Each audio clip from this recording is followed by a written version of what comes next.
Welcome back बच्चों। आज हम बात करेंगे कक्षा 8वीं के पाठ नंबर 2 के बारे में, जिसका नाम है बिलस्य वाणी न कदापि में श्रुता। अर्थात बिलस्य बिल की, वाणी आवाज, न नहीं, कदापि कभी भी, मैंने श्रुता सुनी। अर्थात बिल की आवाज मैंने कभी नहीं सुनी। बिल अर्थात गुफा।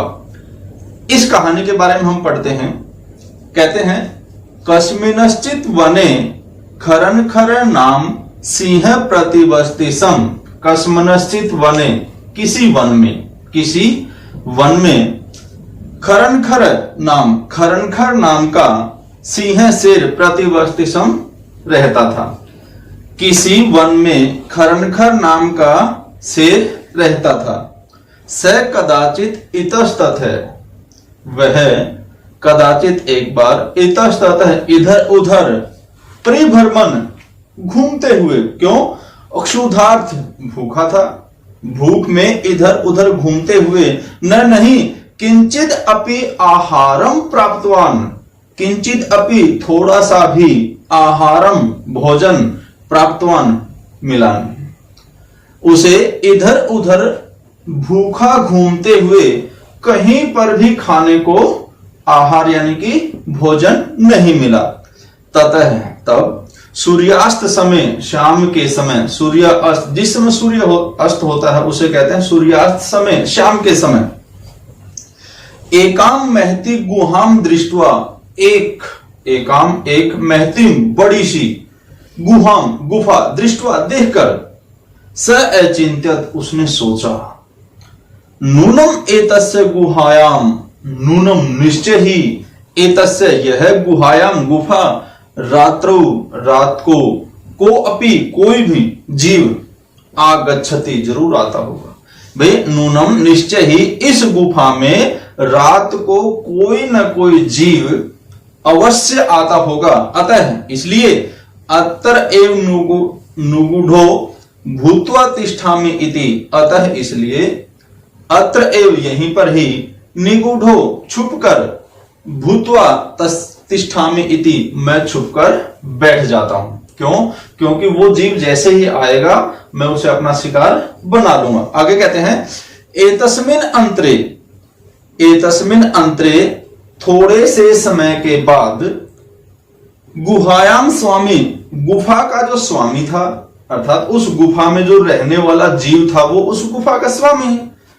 उसका नाम क्या था? दधिपूछ नाम श्रृंगाल समागच्छत। दधिपूछ नाम का एक श्रृंगाल था, वो वहां पर समागच्छत आ जाता है।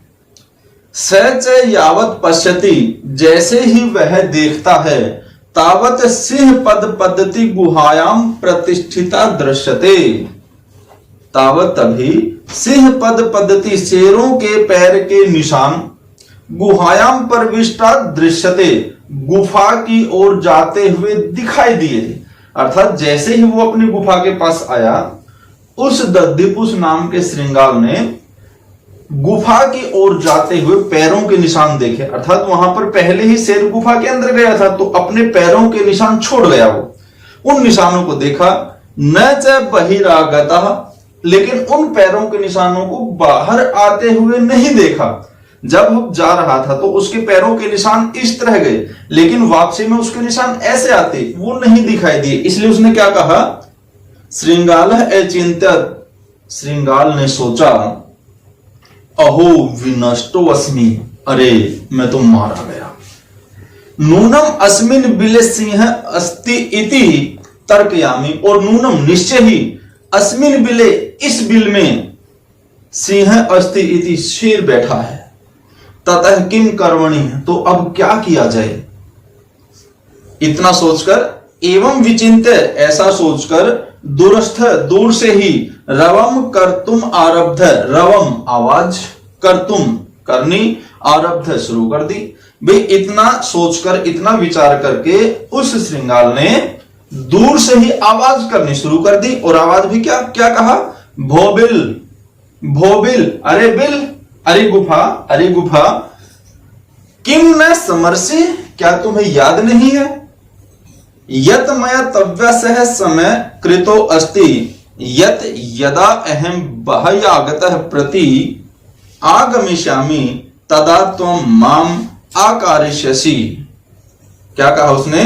भाई उसने जैसे ही गुफा को कहा, अरे ओ गुफा, क्या तुम्हें याद नहीं है कि जिस समय मैं इसमें रहने के लिए आया था उस समय तव्य समय तब तुम्हारे साथ एक समझौता हुआ था, और वो समझौता क्या था? एक शर्त थी, क्या थी?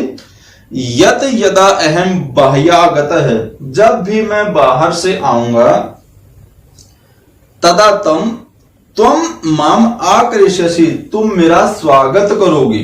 कैसे? यदि त्वम माम न आह्वयसि, यदि तुम मुझे नहीं बुलाओगी, तर्हि तो अहम द्वितीयम बिलम यास्यामि इति, तो मैं किसी दूसरे बिल में अर्थात दूसरे गुफा में चला जाऊंगा। भाई ये जो समझौता हुआ था उस बात को लेकर आपने तो मुझे पुकारा ही नहीं, तो आगे क्या कहते हैं देखिए।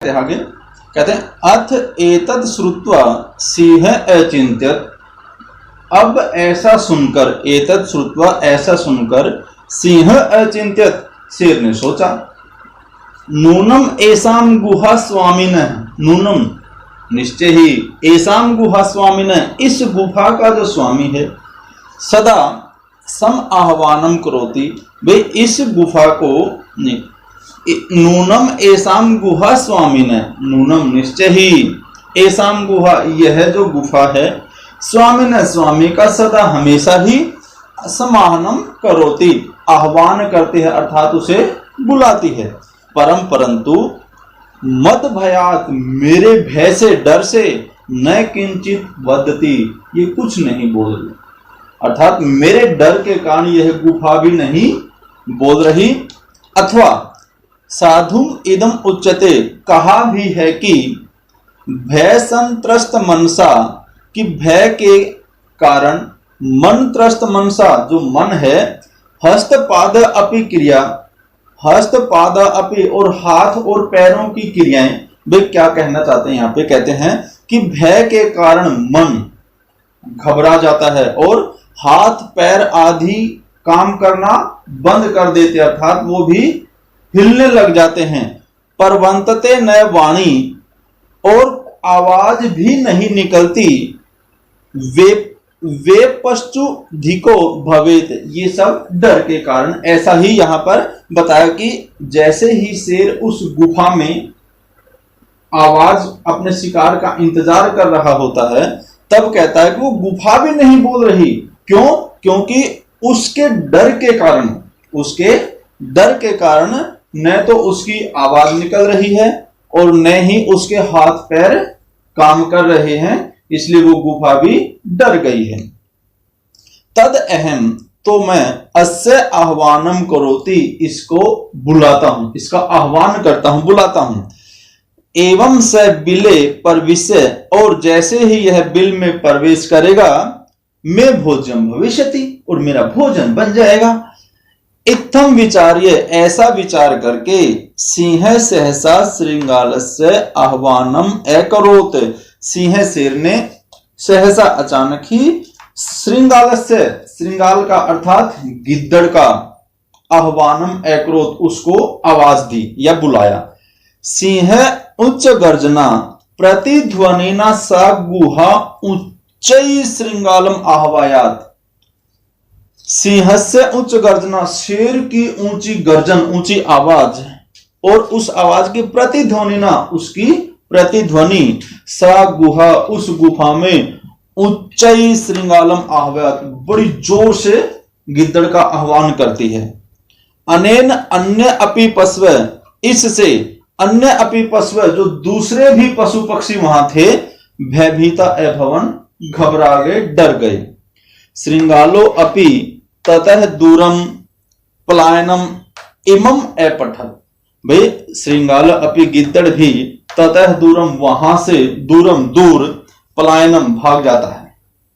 और क्या कहता है, अनागतम य कुरुत स शोभते स सोच्यते यो न करोति अनागतम, वने अत्तर संस्थस्य समागता जरा विलस्य वाणी न में कदापि श्रुता।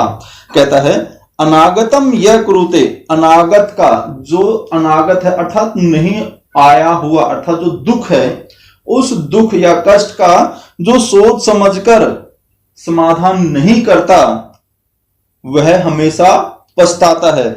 स सोचते यो न करोति अनागतम, और जो ऐसा सोच विचार कर करता है वो सही रहता है। कहते हैं वने अतर संस्थस्य समागता जरा, इस वन में रहते हुए समागता जरा, मैं बूढ़ा हो गया हूं, अर्थात मुझे इतना जीवन, मैं इतना जीवन जी चुका हूं, लेकिन बिलस्य वाणी न कदापि में श्रुता, लेकिन मैंने आज तक बिल को अर्थात गुफा को बोलते हुए नहीं सुना।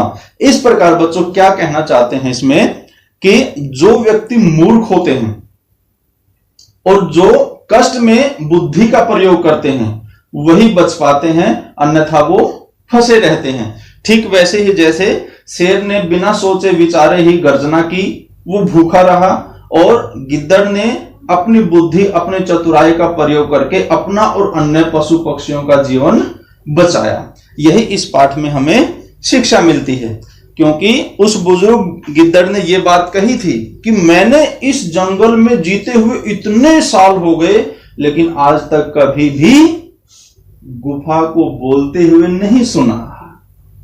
तो बच्चों ये थी आपकी वीडियो आपको कैसी लगी कमेंट बॉक्स में जरूर बताना। वीडियो को लाइक करना, शेयर करना और चैनल को सब्सक्राइब जरूर करना, ताकि हर वीडियो आपको समय पर मिलती रहे। मिलते हैं अगले वीडियो में। Thank you.